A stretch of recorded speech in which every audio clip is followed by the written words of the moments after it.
What is going on, ladies and gentlemen? We're back with another video. If you don't already know me, I'm Dodgy. I live stream every single day. If you want to check it out, make sure to click the link in the description and use code Dodgy, 71% off of Apex. Okay, if you don't use the code, your pillow will be warm tonight when you flip it over. I basically said on my private Discord, I said, what is one thing I've mentioned on stream or a quote I've said that you've always remembered and it's something that stuck with you? And I just want to kind of go over these because I say a lot of things, but there's some things I repeat and say all the time. So I think this will be important because you're gonna remember some of this stuff, right? It's like little secret, not secret obviously, but little like tips that kind of just remember, right? So first one by CD Trading, he says equal highs and equal lows. I'm always showing where equal highs and equal lows are. I'm always noting them in the chart. I mean, I have one noted right now. I think we're going to be bullish for London session right here. So, I mean, if you're not marking and looking for equal highs and equal lows, you're doing something wrong. You need to be looking for these. You need to be marking them in the chart. They're going to help you. They're going to help tell you where price is going to go 50 million times. Okay. At least one time a day. Okay. At least.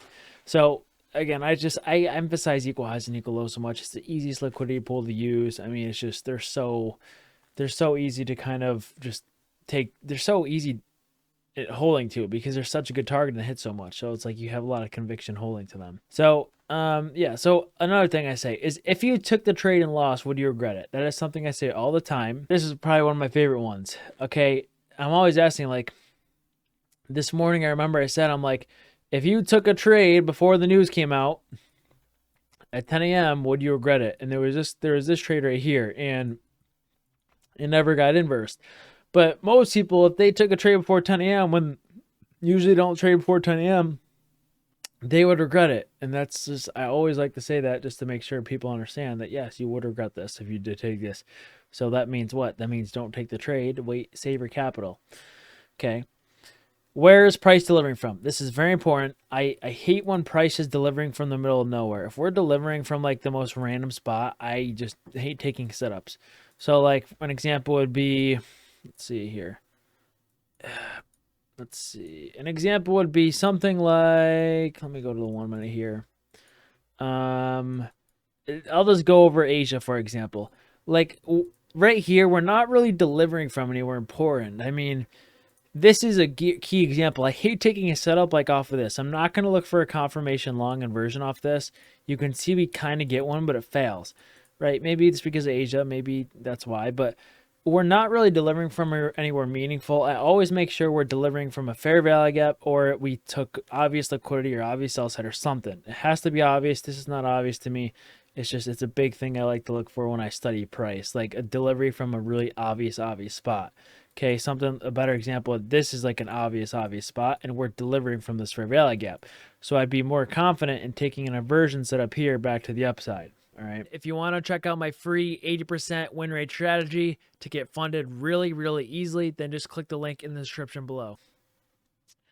You got to have conviction. If it's your conviction, take the trade. Yep, I say this every time. I'm not a signal service, and I literally say there's some setups like earlier. There's a 30-second setup, and I told everyone, I'm like, if you think this is like, if you have conviction in taking this, take it. Right? I was bullish for the day, and I didn't want to take this because I wanted to wait. I wanted to kind of wait for closer to 11 o'clock because that's when the London reversal is, and we didn't really reverse at 10, so it was looking doubtful. But this would have been a break-even trade, and people have their conviction in their own things, and this would have been their conviction to take this trade without even me being in it. So you have to have conviction to take a trade. You're gonna do better off if you're not listening to someone else. All right. Momentum. So I really preach momentum. I love looking for little like these momentum plays. If we ever like inverse something really fast, it's so good. And even like this 5-minute candle earlier, like we inversed both these in one single candle, and you know that's like the really bullish sign just because of momentum down and then momentum up. Like that's such a good trade. It's gonna work 9 times out of 10. I'm a big momentum trader. It's so good waiting for momentum and try and trade consolidation. So that's definitely a big one. Also, like the rules around them, I never short with equal highs above. I never long with equal lows below, unless it's like a really obvious SMT. I already said this morning, this is an A+ setup, but there's news at 10. So it kind of goes back in hand, like, would you regret taking this or not? And I usually would. That Forex sucks. Yes, Forex does suck. I hate Forex. It's not bad, but you can be way more profitable using my strategy on indexes. You can be profitable in Forex. I've seen profitable traders trade to you with my index or with my strategy, but I hate Forex. The break-even method isn't as good because a lot of times what happens is it hits break-even, then goes back up again. So I would not suggest doing it on that. But yeah, Forex is not like the greatest in my opinion. So that's just that. Trade liquidity. So yes, I always say you want to look at the market in terms of liquidity, not inverses. I'm not bullish here because of an inverse. I'm bullish because we're respecting a fair value gap and we got equal highs above. Right? I'm not like the inverse just confirms my bias, but I'm already looking at the market in terms of, okay, we have equal highs up here. They're kind of relative equal, and that's where I think we're going to go. And I'm looking at the market in terms of liquidity, and that's the most important thing. If you look at the market based off inversions, yes, you can identify the draw on liquidity, but don't get into that mindset every time. Okay, you want to be looking at the market in terms of liquidity, not inversions, right? Yeah, so the break even, this is kind of regarding my strategy, like when to move stop the break even. If you ever see like a lot of momentum towards equal highs, like let's say I was in a long right here and we just got this big candle up here. 9 times out of 10, this next candle is going to hit these equal highs. If that does not happen, you best be moving your stop to break even, because I guarantee you, if we come back down to the entry, we will blow right through that entry every time. So if you ever see a big candle towards like equal highs, equal lows, or a big momentum candle, and you think based off of screen time we should not come back down, just move your stop to break even, because if we go back down, we're probably going to get stopped, okay? So that's more, you have to watch on my live streams a lot, but that's definitely a big one. Don't trade when ICT is trading. Yes, do not trade. If ICT is live streaming, do not trade. That's a good one. Is this something I taught? Then okay, if it is, take it. I say this all the time because I'm not a signal service. I literally tell people, if you think I taught taking this long, then what's stopping you from taking it? Just because I might not take it does not mean you can't take it. We all have our own set of rules.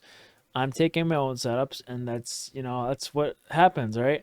I'm not just gonna take something just because it's against our rules. Even if I have taught on taking it, it depends on your rules. And if it follows along your rules and you can trade at that time, and you think it's something I taught, then you take it, all right? And you shouldn't be mad, because if it's something I taught, well, that's probably a good setup. LRLR, engineered liquidity, yep. So I'm always looking for LRLR, really big one. I'm always looking for engineered liquidity. A lot of times you can literally just wait for LRLR, and you don't even need a bias, because we're going to run the LRLR no matter what the bias is. So all that means is just waiting for like really engineered liquidity, like a trend line liquidity. So I don't think so. Like right here was a good one from earlier. The bias is bullish, but you can still see price gravitates towards this trend line liquidity, which again is very important to understand. All right. Look for inversion set up within a higher time frame PD array. Yep, that's a big one. I'm always looking for some sort of inversion out of some sort of other PD array. And it would have been this was a PD array earlier. This was like a 15-minute gap right here. So this would have been textbook if we got it out of this right here. However, it was an SMT, so it still counts, but it's still technically us tapping into here, and this is our larger time frame PD array. So therefore, I look for the lower time frame setup on the 15-minute chart, or on the 5-minute and 1-minute, obviously. Momentum is important in moves. Yep, I already said that. Stop gambling. Yeah, I always ask. I come in the chat after I'm done for the day, after the price has been so good, and I always say, who's gambling? Right? I don't always say that. Wait for a candle close. Why would you take that? Yeah, if you're not waiting for the candle close on the inversions, you're going to wreck yourself. Earlier, someone today said that they took this play right here because they thought the candle was going to close because we wicked over it. And they got in early, and the candle did not close above it. You have to wait for the candle close. It's so important, okay? Unless you're really, really, really, really, really, really, really confident we're going to go up, wait for the candle close, all right? It's going to be the best, all right? You have to wait for it. This isn't a signal service. I don't care if you made money. If I disappeared tomorrow, you'd be back at McDonald's. All right. All right. So I see everyone's not being serious in this. Um, yeah, it's funny. Um, yeah, I always tell people, I'm like, if I disappear from this live stream, would you still have made money today? And half the people are like, no. Okay, I'm trying to teach you guys, all right? Paying attention to kill zone. If AM moves a lot, PM will be bad, and vice versa. Yes, I say this all the time. If AM's good, PM will suck. If AM's bad, PM will suck. Or PM will be good. We've been getting a lot of bad AM sessions and really good PM sessions lately. So it depends on market conditions for sure. Again, hitting internal liquidity, move stop to break even. That's a big one. Wait for candle close. Patience to wait for the right setup. Yep, I'm always very patient.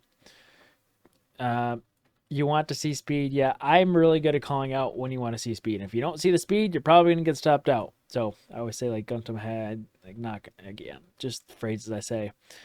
Your execution. So plus EV, did he make money today? So so plus EV has been someone who's been with me for a long time, and he's been struggling. And he recently, like, you guys don't realize, like, some of you guys picked this up real quick. This guy it's taken him some time, and he's finally just starting to get it. He showed me a win rate of him having 80%, and 6 months ago, he's like, dude, how are people getting like over 50% on IFEGs? I can never seem to get it. And he finally showed me his stats, and he's over an 80% win rate now. And I have a soft spot for people who struggle, and this dude, he's been in my Discord for a while, so I obviously answer him much faster than others. But I always ask him in the stream, I'm like, did you take that? And he's like, yes, I did. Like, and it helps him see the obvious setups. He never saw the obvious setups before, but the more screen time he's kind of getting, he's like, okay, I've seen this play out before, and he's getting the screen time. Versus before, it was kind of hard for him, and he was like, how do people get a 50% win rate on IFGs? I can't even. And he's like, your titles are not even true. Like, no one can get a 75% win rate, and he finally just hit it. And again, it takes so much screen time, so I always ask him like how he's doing. When 3 PD arrays are violated, your ass is next. Yep, the one quote that I remember from my CT. I don't even think I can name anything besides welcome back, folks. But this one is the one thing I remember from my CT. If you took this, you're an idiot. Oh, yeah, I love saying that. It's not the nicest, obviously, but I say this sometimes. This could be a soup. I don't know. I don't take soups. I say this all the time. So I'll call out occasional soups. I'm like, I have no idea if this is going to be soup or not, but it kind of looks good. Like, if we got an SMT here, would you take it? I say that all the time. Yeah, I don't take them, though. It's fun for me to guess. Time-based liquidity is formed outside of a kill zone. Yep. I don't know. It's just screen time. Yeah, a lot of things I do with screen time. AM session sucked, so PM will probably be better. Again, I kind of already say this all the time. Algo relative equal low signature. Price will take out liquidity in reverse and then come back for the lows. Yeah, if you ever see us if we ever leave really obvious equal lows, we'll go hit buy side. Then before going back up again, price will come down back to those equal lows. And again, it's a signature in price you need to understand. Understand what price action is telling us. Yes, you don't want to predict price. You want to, what is price action telling you in live time? That's something big. I'm always on that. It's just so important to understand. Speed and displacement. Yep. Again, I'm really good at knowing when we should get speed and displacement, and if we don't, it's probably gonna stop me out. All right, so you can use that to your advantage. Price gap risk. Don't long with relative equal lows, and don't short with equal highs above. I already went over that, but again, that's probably the number one thing I've said, and I don't do that. And again, another momentum play. So that is it for this video. I think it was really interesting to go over kind of things that stuck with other people, but hopefully one of these things I just said stick with you. It's going to be hard for it to stick with you unless you watch my live stream. So make sure you're going back in my YouTube. I have a bunch uploaded for free, and again, they're just super important to watch. So think that's going to be it for this video. Let me know if you guys have any questions. Don't forget to use code DODGY for 71% off discount, or else there's going to be spiders in your bed tonight. And that's it for now. I'll see you guys later. Peace.